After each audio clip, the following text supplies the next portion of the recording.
Assalomu alaykum. Biz o'tgan darslarimizda sizlar bilan web dasturlashning asosi bo'lgan HTML, CSS va JavaScript texnologiyalari haqida batafsil gaplashgan edik. Bugungi darslarimizda esa har qanday mutaxassis, xoh u dasturchi bo'lsin, xoh ofis xodimi, barcha uchun birdek zarur bo'lgan Microsoft Word va Excel dasturlarini o'rganishni boshlaymiz. Agar siz professional hujjatlar yaratish va murakkab hisob-kitoblarni osonlashtirishni xohlasangiz, bugungi videomiz aynan siz uchun. Nega va Word va Excel muhim? Zamonaviy ish yuritishda axborot texnologiyalari bosh rol o'ynaydi. Microsoft Office paketi hujjat yaratish, ma'lumotlarni tahlil qilish va taqdim etish uchun standart vosita hisoblanadi. Word professional matn va hujjatlarni tez va sifatli tayyorlashga, Excel esa ma'lumotlarni tartiblash, hisoblash va vizual tahlil qilishga mo'ljallangan. Har bir mutaxassis uchun bu dasturlarni chuqur bilish ish samaradorligini oshiradi.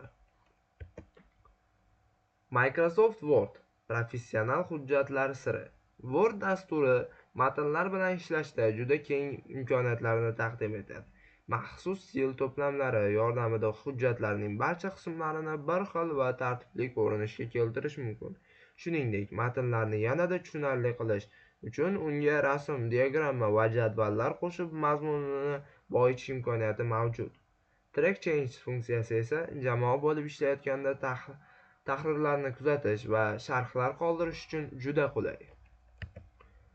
Wordda jadvallar bilan ishlash. Jadvallar haqida alohida to'xtaladigan bo'lsak, Wordda Insert Table menyusi orqali istalgan o'lchamdagi jadvallarni osongina qo'shishingiz mumkin.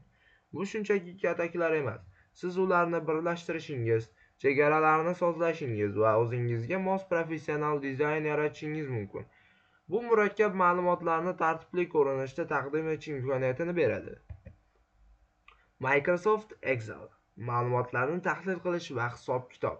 Navbat Excelga. Bu dastur ma'lumotlar bilan ishlash uchun eng qudratli bazadir.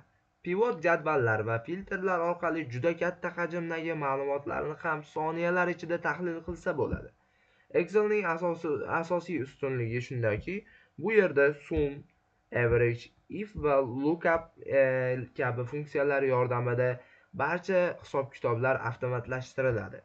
Bu esa inson omili sababli kelib chiqqan xatolarni sezilarli darajada kamaytiradi.